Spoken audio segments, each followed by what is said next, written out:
Hello दोस्तों, कैसे हैं आप लोग। आशा करते हैं आप लोग बहुत ही अच्छे होंगे और आपकी पढ़ाई लिखाई भी बहुत ही अच्छी चल रही होगी। दोस्तों, आज हम लोग 8 के एनसीईआरटी में अपना नेक्स्ट चैप्टर आदिवासी दिकू और एक स्वर्ण युग की कल्पना को पढ़ेंगे और जानेंगे इसके बारे में। तो आशा करते हैं आपको ये वीडियो अच्छा लगेगा। तो चलिए शुरू करते हैं।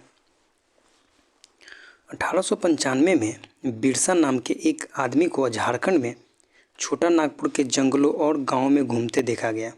लोग कहते थे कि उसके पास एक चमत्कारी शक्तियां हैं। वह सारी बीमारियां दूर कर सकता था और अनाज की छोटी सी ढेर को कई गुना बढ़ा देता था। बिरसा ने खुद यह ऐलान कर दिया था कि उसे भगवान ने लोगों की रक्षा और उनको दिकू यानी कि बाहरी लोगों की गुलामी से आज़ाद कराने के लिए भेजा है। कुछ समय के भीतर हजारों लोग बिरसा के पीछे चलने लगे। वे उसे भगवान मानते थे। उन्हें यकीन था कि वह उनकी समस्याएं दूर करने आया है। बिरसा का जन्म एक मुंडा परिवार में हुआ था। मुंडा एक जनजातीय समूह है जो छोटा नागपुर में रहता है। बिरसा के समर्थकों में इलाके के दूसरे आदिवासी, संथाल और उरांव भी शामिल थे। ये सभी अपने आसपास आ रहे बदलाव और अंग्रेज शासन के कारण पैदा हो रही समस्याओं से बेचैन थे। उनकी परिचित जीवन पद्धति नष्ट होती दिखाई दे रही थी। आजीविका खतरे में थी और धर्म छिन्न भिन्न हो रहा था। बिरसा किन समस्याओं को हल करना चाहता था जिन्हें दिकू कहा जाता था। वे बाहरी लोग कौन थे, उन्होंने इलाके के लोगों को गुलाम कैसे बना लिया था, अंग्रेजों के राज में आदिवासियों के साथ क्या हो रहा था, आदिवासियों का जीवन किस तरह बदल रहा था। इस अध्याय में हम ऐसे ही कुछ सवालों पर विचार करेंगे। यहाँ पे एक फ़ोटो है। उड़ीसा के डोंगरिया कंद कबीले की महिलाएं बाजार जाते हुए नदी से गुजर रही है, उसी का यहाँ पे फ़ोटो दिया गया है। ठीक है, अब यहाँ से देखेंगे। पिछले साल अपने आदिवासी समाजों के बारे में पढ़ा था। ज़्यादातर कबीलों के रीति रिवाज और रस्में ब्राह्मणों द्वारा निर्धारित रीति रिवाजों और रस्मों से बहुत अलग थे। इन समाजों में ऐसे गहरे सामाजिक भेद भी नहीं थे जो जाति पर आधारित समाजों में दिखाई देते हैं। एक कबीले के सारे लोग कुटुंब के बंधन में बंधे होते थे, लेकिन इसका मतलब यह भी नहीं है कि आदिवासियों के बीच कोई आर्थिक और सामाजिक फर्क नहीं था। जनजातीय समूह किस तरह जीते थे।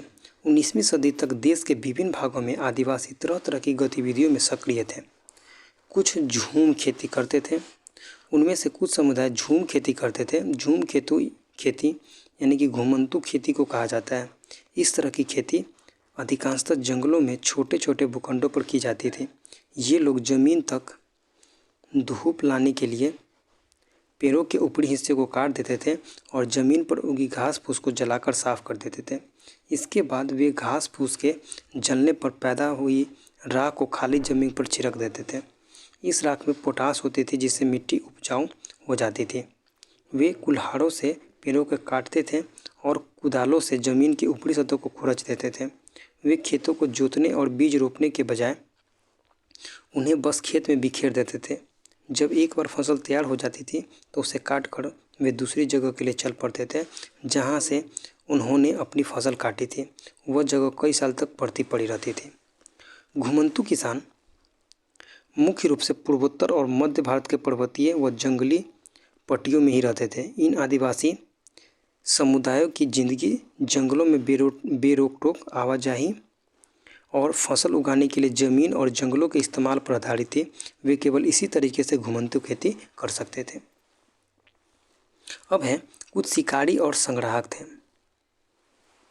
बहुत सारे इलाकों में आदिवासी समूह पशुओं का शिकार करके और वन्य उत्पाद को इकट्ठा करके अपना काम चलाते थे।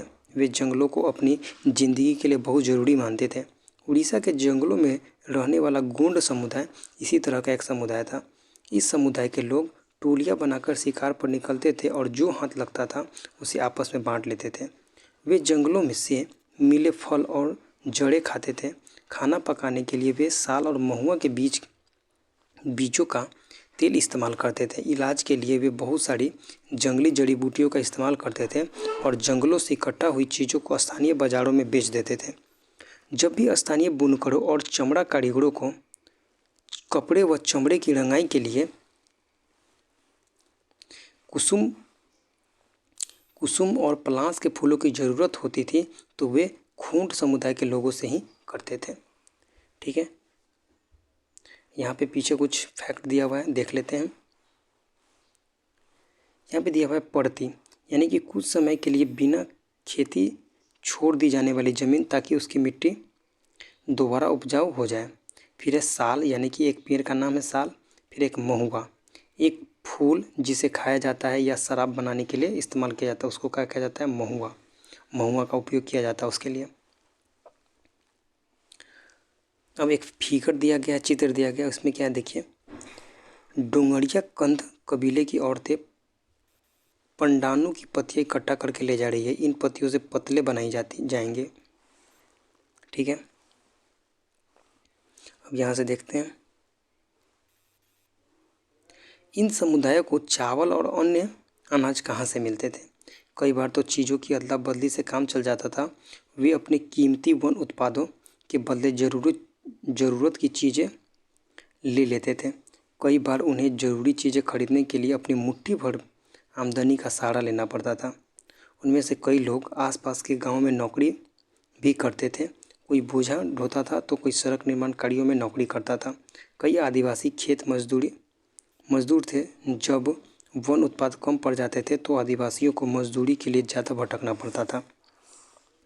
लेकिन उनमें से बहुत सारे समुदाय जैसे मध्य भारत के बैगा औरों के लिए काम करने से कतराते थे। बैगा खुद को जंगल की संतान मानते थे जो केवल जंगल की उपज पर ही जिंदा रह सकती है। मजदूरी करना बैगाओं के लिए अपमान की बात थी। ठीक है, आगे हैं। जो चीज़ें आसपास पैदा नहीं होती थी उन्हें हासिल करने के लिए आदिवासियों को खरीद फरोख्त भी करनी पड़ती थी। इसकी वजह से वे कभी कभी व्यापारियों और महाजनों पर आश्रित हो जाते थे। व्यापारी बेचने की चीज़ें लेकर आते थे और भारी कीमत पर बेचते थे। सूदखोर महाजन भी आदिवासियों को कर्जा तो दे देते थे लेकिन उसका ब्याज बहुत ज़्यादा होता था। इस तरह बाजार और वाणिज्य ने आदिवासियों को कर्ज और गरीबी में ढकेल दिया था। लिहाजा वे महाजनों और व्यापारियों को बाहरी शैतान और अपनी सारी मुसीबतों की जड़ मानने लगे थे। अब है कुछ जानवर पालते थे। बहुत सारे आदिवासी समूह जानवर पालकर अपनी ज़िंदगी चलाते थे। वे चरवाहे थे जो मौसम के हिसाब से मवेशियों या भेड़ों के रेवड़ लेकर यहाँ से वहाँ जाते थे। जब एक जगह घास खत्म हो जाती थी तो वे दूसरे इलाके में चले जाते थे। पंजाब के पहाड़ों में रहने वाले वन गुज्जर और आंध्र प्रदेश के लावड़िया, ठीक है, आंध्र प्रदेश के लावड़िया और पंजाब के पहाड़ों में रहने वाले गुज्जर आदि समुदाय गाय भैंस के झुंड पालते थे।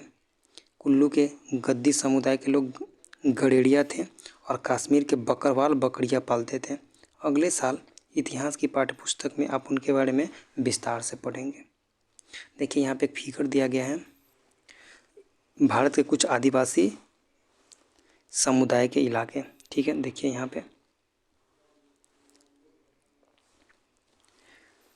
पे है गड्डी वन और गुज्जर, यहाँ पे भूटिया, ठीक है, यहाँ पे है राजस्थान का है सहरिया, फिर है भील, गुजरात में है वान गुर्जर सरठवा, उसके बाद यहाँ पे है मध्य प्रदेश में है बैगास बंजारा और गोंड, इधर है संथाल, झारखंड में संथाल मुंडा और उरांव, फिर यहाँ पे है संथाल,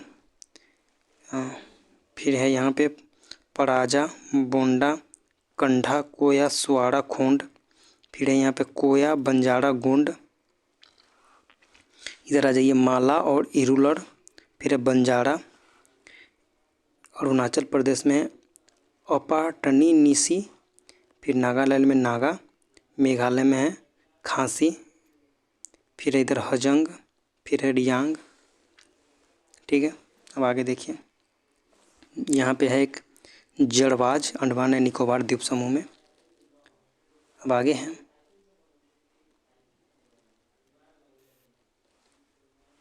अब है शिकार का वक्त, बुआई का वक्त, नए खेत में जाने का वक्त। क्या आपने कभी इस बात पर ध्यान दिया है कि विभिन्न प्रकार के समाजों में रहने वाले लोगों की काम और समय के बारे में समझदारी एक जैसी नहीं होती। विभिन्न क्षेत्रों में रहने वाले घुमंतू आदिवासियों और शिकारियों की जिंदगी एक खास क्रम और मर्द औरत के बीच कामों के बंटवारे से चलते थे। ब्रिटिश मानव विज्ञानी वॉर्लियर एल्विन ने 1930 और 1940 के दशकों में कई साल मध्य भारत के बैगा और खूंड समुदायों के बीच बिताए थे।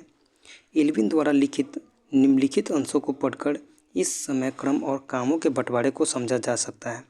वे लिखते हैं, चैत में औरतें इकट्ठा करने और बचे कुचे ठूंठों को काटने जाते थे। पुरुष बड़े पेड़ को काटते थे और शिकार पर जाते थे। शिकार पूरे चांद के समय पूर्व से शुरू होता था। शिकार के लिए बांस के फंदों का इस्तेमाल करते थे। औरतें सागो, इमली और मशरूम यानी कि कुकुरमुत्ता आदि फल बीन कर लाती थी। बैगा औरतें या तो केवल जड़ें या कंद इकट्ठा करती है या महुआ के बीज इकट्ठा करती है। मध्य भारत के आदिवासियों में बैगाओं को सबसे अच्छा शिकारी माना जाता है। बैसाख में जंगलों को जलाया जाता था। औरतें अधजली लकड़ियाँ को ईंधन के लिए बीन लेती थी। आदमी शिकार पर जाते रहते थे लेकिन गांव से दूर नहीं जाते थे। जेठ में बुआई होती थी और शिकार चलता रहता था। आषाढ़ से भादों तक मर्द खेतों में काम करते थे। कुआर में फलियां आने लगती थी और कार्तिक कुटकी में पक जाती थी। अगहन में सारी फसलें तैयार हो जाती थी और पूस में फटकन किया जाता था। नाच गाना और शादियां भी पूस के महीने में ही होती थी। माघ में पुरुष नए बेवर की तरफ चल देते थे। इस दौरान शिकार व चीज़ों का संग्रह ही जीने की मुख्य गतिविधि होती थी। यह चक्र 1 साल का होता था। दूसरे साल शिकार के लिए ज़्यादा समय मिल जाता था क्योंकि केवल कुछ फसलों ही बुआई कटाई होती थी। क्योंकि भोजन काफ़ी होता था इसलिए पुरुष बेवड़ों में ही रहते थे। तीसरे साल में भोजन के लिए वन उत्पादों की भी ज़रूरत पड़ने लगते थे। विलियम एल्विन द्वारा लिखित बैगा 1939 और एल्विन की अप्रकाशित रचना नोट्स ऑन द खूंड से विलियम एल्विन पेपर्स नेहरू स्मृति संग्रहालय एवं पुस्तकालय पर आधारित। यहाँ पे देखिए एक चित्र दिया गया है। क्या है चित्र में? ईंधन की लकड़ी ले जाती एक संथाली लड़की। बिहार 1946। बच्चे वन उपज इकट्ठा करने के लिए अपनी माँओं के साथ जंगल में जाते हैं। ठीक है, आगे हैं।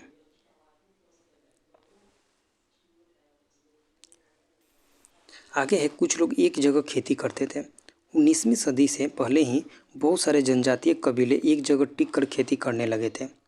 वे बार बार जगह बदलने की बजाय साल दर साल एक ही जगह खेती करते थे।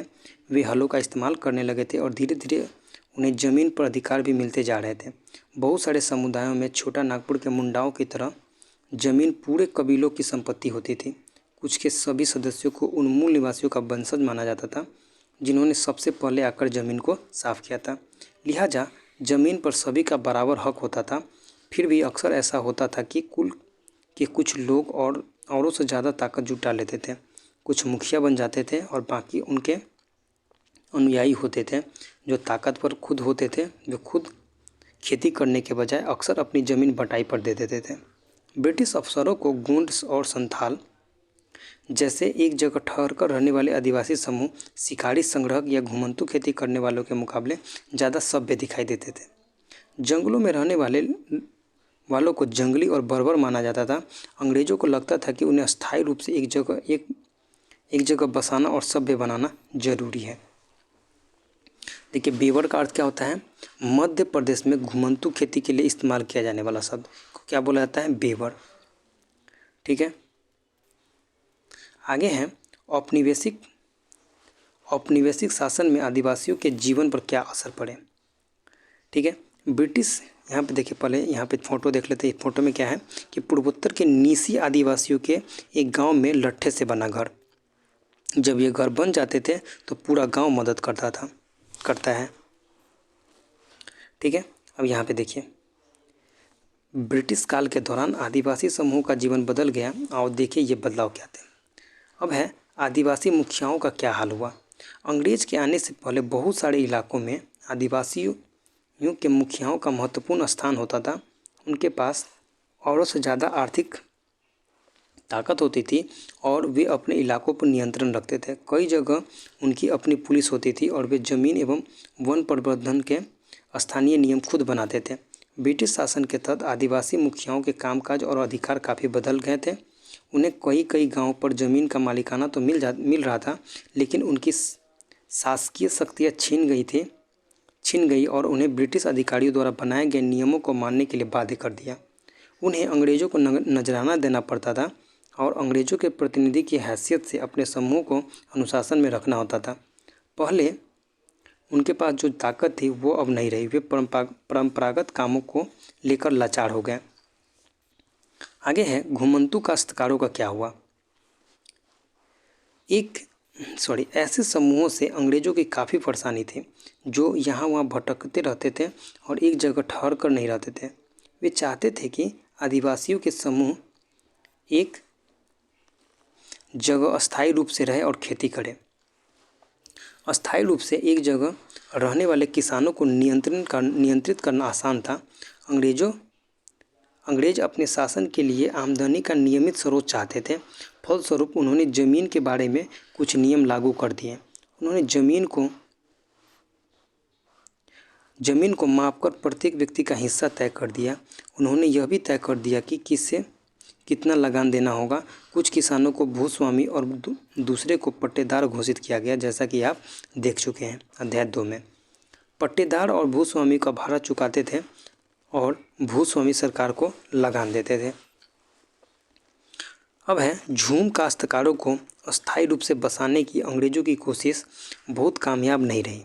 जहाँ पानी कम हो और सूखी मिट्टी हो, वहाँ हलों से खेती करना आसान नहीं होता, बल्कि हलों की मदद से खेती करने वाले झूम काश्तकारों को अक्सर नुकसान ही हुआ, क्योंकि उनके खेत अच्छी उपज नहीं दे पाते थे। इसलिए पूर्वोत्तर राज्यों के झूम काश्तकार इस बात पर अड़े रहे कि उन्हें परंपरागत ढंग से ही जीने दिया जाए।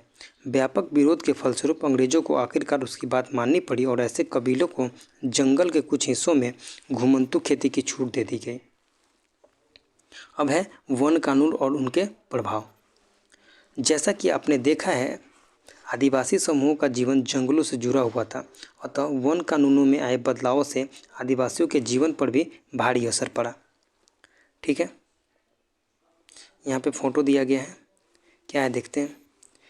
आंध्र प्रदेश में धान के खेत में काम करते आदिवासी समतल मैदानों और जंगलों में धान की खेती के बीच फर्क को देखें। ठीक है, अब आगे हैं यहाँ से। अंग्रेज़ों ने सारे जंगलों पर अपना नियंत्रण स्थापित कर लिया था और जंगलों को राज्य की संपत्ति घोषित कर दिया था। कुछ जंगलों को आरक्षित वन घोषित कर दिया गया। ये ऐसे जंगल थे जहाँ अंग्रेज़ों की ज़रूरतों के लिए इमारती लकड़ी पैदा होती थी। इन जंगलों में लोगों को स्वतंत्र रूप से घूमने, झूम खेती करने, फल इकट्ठा करने या पशुओं का शिकार करने की इजाज़त नहीं थी। ऐसी सूरत में झूम काश्तकार किस तरह जिंदा रह सकते थे, इसलिए उनमें से बहुतों को काम और रोज़गार की तलाश में मजबूरन दूसरे इलाकों में जाना पड़ा। ठीक है, यहाँ पे देख लेते हैं। स्लीपर का अर्थ क्या होता है। लकड़ी के क्षैतिज तख्ते जिन पर रेल की पटरियाँ बिछाई जाती है, उनको स्लीपर बोलते हैं। अब यहाँ से आ जाते हैं। जैसे ही अंग्रेज़ों ने जंगलों के भीतर आदिवासियों के रहने पर पाबंदी लगा दी, उनके सामने एक समस्या पैदा हो गई। समस्या यह थी कि रेलवे स्लीपर्स के लिए पेड़ काटने और लकड़ी को एक जगह से दूसरी जगह ले जाने के लिए मजदूरों का इंतजाम कहाँ से किया जाए। औपनिवेशिक अधिकारियों ने इसका भी एक हल ढूंढ निकाला। उन्होंने तय किया कि झूम काश्तकारों को जंगल में ज़मीन के छोटे टुकड़े दिए जाएंगे। उन्हें वहाँ खेती करने की छूट होगी, बशर्ते गांव में रहने वाले लोगों को वन विभाग के लिए मजदूरी करनी होगी और जंगलों की देखभाल करनी होगी। इस तरह बहुत सारे इलाकों में वन विभाग ने सस्ते श्रम की आपूर्ति सुनिश्चित करने के लिए वन गांव बसा दिए। ठीक है, अब है अंग्रेज़ों को इस देश में जीना कितना कठिन है। अंग्रेजों के इस देश में जीना कितना कठिन है। देखिए 1930 के दशक में विलियम एल्विन ने मध्य भारत में रहने वाले बैगा आदिवासियों के इलाकों का दौरा किया था। एल्विन ने इन लोगों के रीति रिवाज, उनकी कला और लोक संस्कृति को जानना चाहते थे। उन्होंने बैगाओं के बहुत सारे गीत इकट्ठे किए जिनमें इस बात पर शिकायत की गई कि अंग्रेजों के शासन में बैगा कितने बुरे दौर से गुजर रहे हैं। अंग्रेज के इस देश में जीना कितना है मुश्किल, जमींदार बैठा है गांव में, दरवाजे में कोतवाल, बगीचे में पटवारी, खेतों में सरकार। अंग्रेजों के इस देश में जीना कितना है मुश्किल। पशु कर अदा करने के लिए बेचते हैं गाय, तो भैंस बेचते हैं जंगल कर के लिए। बेलों को बेच कर अदा करते हैं लगान, भोजन पाए कहाँ से अंग्रेजों के इस देश में। ठीक है, ये कविता है जो कि लिखा गया है। देखिए यहाँ पे एक फोटो दिया गया है, गोधरा औरतें बुनाई करती हुई, गोधरा समुदाय की औरतें बुनाई करती हुई। चलिए अब आगे देखते हैं।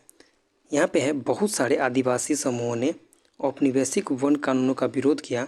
उन्होंने नए नियमों का पालन करने से इनकार कर दिया और उन्हीं तौर तरीके से चलते रहे जिन्हें सरकार गैर कानूनी घोषित कर चुकी है।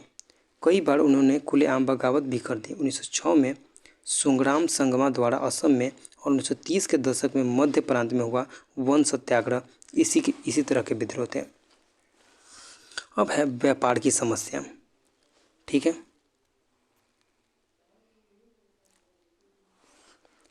19वीं शताब्दी के दौरान जनजातीय समूह ने पाया कि व्यापारी और महाजन जंगलों में जल्दी जल्दी आने लगे हैं।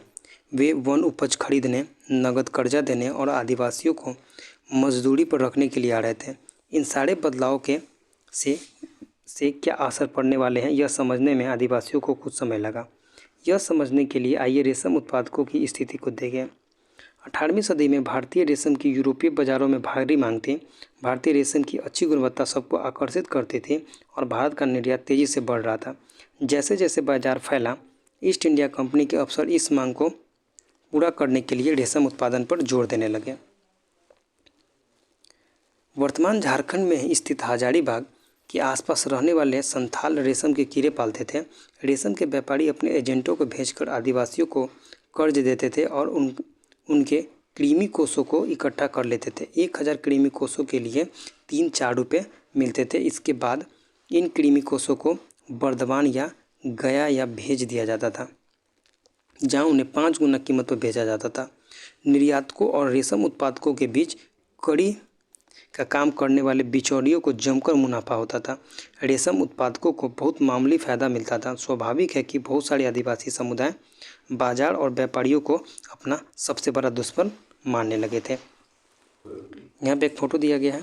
फ़ोटो में क्या है, चटाई बुनती एक हजांग औरतों के लिए घरेलू काम सिर्फ घर तक ही सीमित नहीं था, वे खेतों और कारखानों में भी अपने बच्चों को लेकर जाती थी।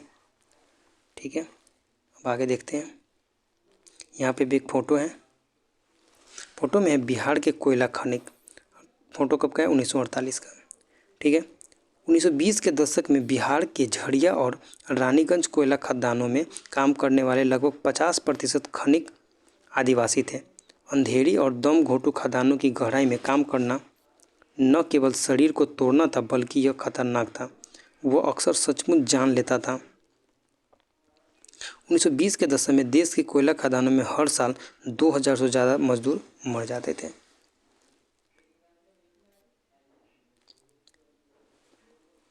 अब है काम की तलाश।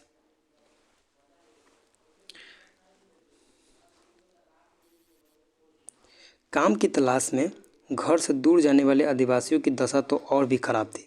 19वीं सदी के आखिर से ही चाय बागान फैलने लगे थे। खनन उद्योग भी एक महत्वपूर्ण उद्योग बन गया था। असम के चाय बागानों और झारखंड की कोयला खदानों में काम करने के लिए आदिवासियों को बड़ी संख्या में भर्ती किया गया था। इन लोगों को ठेकेदारों की मार्फत भर्ती किया जाता था। ये ठेकेदार न केवल उन्हें बहुत कम वेतन देते थे बल्कि उन्हें वापस घर भी लौटने नहीं देते थे। आगे है नज़दीक से देखने पर। 19वीं और 20वीं शताब्दियों के दौरान देश के विभिन्न भागों में जनजातीय समूहों ने बदलते कानूनों, अपने व्यवहार पर लगी पाबंदियों, नए करों और व्यापारियों व महाजनों द्वारा किए जा रहे शोषण के खिलाफ कई बार बगावत की। 1831-32 में कोल आदिवासियों ने और 1855 में संथालों ने बगावत कर दी थी। मध्य भारत में बस्तर विद्रोह 1910 में हुआ था और 1940 में महाराष्ट्र में वर्ली विद्रोह हुआ था। बिरसा जिस आंदोलन का नेतृत्व कर रहे थे वह भी इसी तरह का विद्रोह था। ठीक है, आगे है बिरसा मुंडा। बिरसा का जन्म 1870 के दशक के मध्य में हुआ। उनके पिता गरीब थे। बिरसा का बचपन भेड़ बकरियां चराते, बांसुरी बजाते और स्थानीय अखाड़ों में नाचते गाते बीता था। उनकी परवरिश मुख्य रूप से बोहुंडा के आसपास के जंगलों में हुई। गरीबी से लाचार बिरसा के पिता को काम की तलाश में जगह जगह भटकना पड़ता था। लड़कपन में ही बिरसा ने अतीत में हुए मुंडा विद्रोह की कहानी सुन ली थी। उन्होंने कई बार समुदाय के सरदारों यानी कि मुखियाओं को विद्रोह का आह्वान करते देखा था। बिरसा के समुदाय के लोग ऐसे स्वर्ण युग की बात किया करते थे जब मुंडा लोग दीकुओं के उत्पीड़न से पूरी तरह आजाद थे। सरदारों का कहना था कि एक बार फिर उनके समुदाय के परंपरागत अधिकार बहाल हो जाएंगे। वे खुद को इलाके के मूल निवासियों का वंशज मानते थे और अपनी ज़मीन की लड़ाई यानी कि मुल्क की लड़ाई लड़ रहे थे। वे लोगों को शायद याद दिलाते थे कि उन्हें अपना साम्राज्य वापस पाना है। बिरसा स्थानीय मिशनरी स्कूल में जाने लगे जहां उन्हें मिशनरियों के उपदेश सुनने का मौका मिला। वहां भी उन्होंने यह सुना कि मुंडा समुदाय स्वर्ग का साम्राज्य हासिल कर सकता है और अपने खोए हुए अधिकार वापस पा सकता है। अगर वे अच्छे ईसाई बन जाए और अपनी खराब आदतें छोड़ दे तो ऐसा हो सकता है। बाद में बिरसा ने एक जाने माने वैष्णव धर्म प्रचारक के साथ भी कुछ समय बिताया। उन्होंने जनेऊ धारण किया और शुद्धता व दया पर जोर देने लगे। चलिए यहाँ पे देख लेते हैं, एक स्रोत 3 दिया गया है, देखते हैं क्या है यहाँ पे। लहू लुहान मेरे कंधे। मुंडा आदिवासियों के गीत में उनके कष्ट झलकते हैं। हाय कोहलू के बैल की तरह मैं लहू लुहान मेरे कंधे, जमींदारों के दूत दिन और रात करते हैं मुझे परेशान। बड़बड़ाता हूँ मैं यही दिन और रात, हाय यही है मेरी हालात। नहीं है मेरा कोई ठिकाना, नहीं है मेरी कोई खुशियाँ। ठीक है, अब आगे देखिए।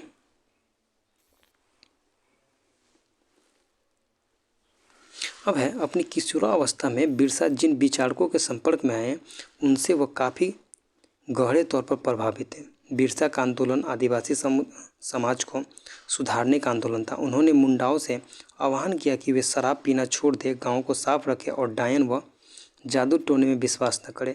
यहाँ ध्यान देने वाली बात यह है कि बिरसा ने मिशनरियों और हिंदू जमींदारों का भी लगातार विरोध किया। वह उन्हें बाहर का मानते थे जो मुंडा जीवन शैली को नष्ट कर रहे थे। 1895 में बिरसा ने अपने अनुयायियों से आह्वान किया कि वे अपने गौरवपूर्ण अतीत को पुनर्जीवित करने के लिए संकल्प लें। वह अतीत के एक ऐसे स्वर्ण युग सतयुग की चर्चा करते थे जब मुंडा लोग अच्छी जीवन जीते थे, तटबंध बनाते थे, कुदरती झरनों को नियंत्रित करते थे, पेड़ और बाग लगाते थे, पेट पालने के लिए खेती करते थे। उस काल्पनिक युग में मुंडा अपने बिरादरों और रिश्तेदारों का खून नहीं बहाते थे, वे ईमानदारी से जीते थे। बिरसा चाहते थे कि लोग एक बार फिर अपनी ज़मीन पर खेती करें, एक जगह टिक कर रहें और खेतों में काम करें। अंग्रेजों को बिरसा आंदोलन के राजनीतिक उद्देश्यों से बहुत ज़्यादा परेशानी थी।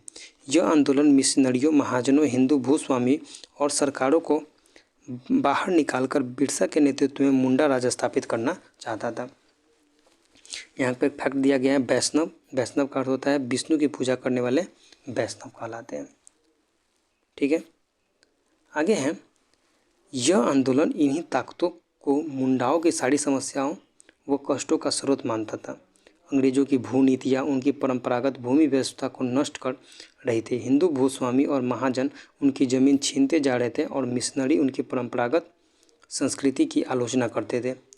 जब आंदोलन फैलने लगा तो अंग्रेजों ने सख्त कार्रवाई का फैसला लिया। उन्होंने 1895 में बिरसा को गिरफ्तार किया और दंगे फसाद के आरोप में 2 साल की सज़ा सुनाई।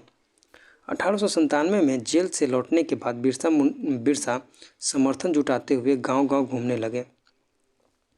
उन्होंने लोगों को उकसाने के लिए परंपरागत प्रतीकों और भाषा का इस्तेमाल किया। वे आह्वान कर रहे थे कि उनके नेतृत्व में साम्राज्य की स्थापना के लिए रावणों यानी कि दीकू और यूरोपियों को तबाह कर दे। बिरसा के अनुयायी दीकू और यूरोपीय सत्ता के प्रतीक को निशाने बनाने लगे। उन्होंने थाने और चर्चों पर हमले किए और महाजनों व जमींदारों की संपत्तियों पर धावा बोल दिया। सफ़ेद झंडा बिरसा राज का प्रतीक था। सन 1900 में बिरसा की हैजे से मृत्यु हो गई और आंदोलन ठंडा पड़ गया। यह आंदोलन 2 महीनों में महत्वपूर्ण था। पहला, इसने औपनिवेशिक सरकार को ऐसे कानून लागू करने के मजबूर किया जिनके जरिए दीकू लोग आदिवासियों की जमीन पर आसानी से कब्जा न कर सकें। दूसरा, इसने एक बार फिर जता दिया कि अन्याय का विरोध करने और औपनिवेशिक शासन के विरुद्ध अपने गुस्से को अभिव्यक्त करने में आदिवासी सक्षम हैं। उन्होंने अपने खास अंदाज में अपनी खास रस्मों और संघर्षों के प्रतीक के जरिए इस काम को अंजाम दिया। तो ये चैप्टर यहीं पे ख़त्म होता है। आशा करते हैं आपको ये चैप्टर समझ में आया होगा। मिलते हैं नेक्स्ट चैप्टर में, तब तक के लिए जय हिंद, थैंक यू।